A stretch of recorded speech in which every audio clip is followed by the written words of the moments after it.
An industry reeling from billions of dollars in fines for the actions of employees who rigged markets, treated clients, cheated clients and aided criminals is turning to technology to police itself better.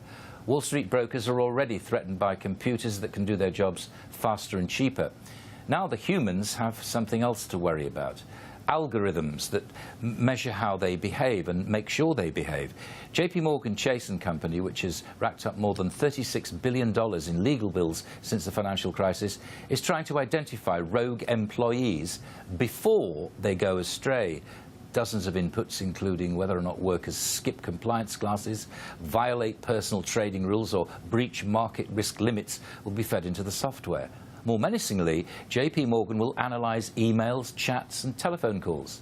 Now, one man who is completely above suspicion, but worked for JPMorgan in the past, is Arise News business producer Jagdip Cheema, who's still here. How are they going to work this? Because you cannot predict, surely, anything like that, can you?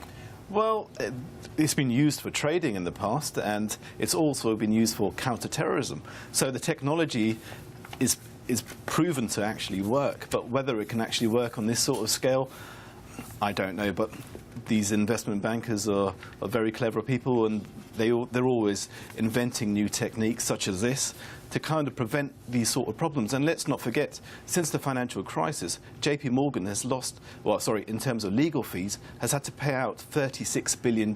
Yeah. And working in that organisation myself previously, I know the chief executive, Jamie Dimon, is a big fan of spending a lot of money on risk. So he absolutely hates losing money on a lack of control. Which so he likes spending money on control, does he? Yes, he does. He's slightly different from other chief executives of other investment banks who kind of speculate to accumulate and like to think big, whilst Jamie Dimon likes to ensure costs are very under control. I have to say, you know, say what you like about bankers, but if my employer tried to impose this kind of thing on me, I just wouldn't want to work in an industry like that, because you really should be looking to the bosses to take responsibility for this kind of thing. It makes any kind of risk-taking almost impossible, doesn't it?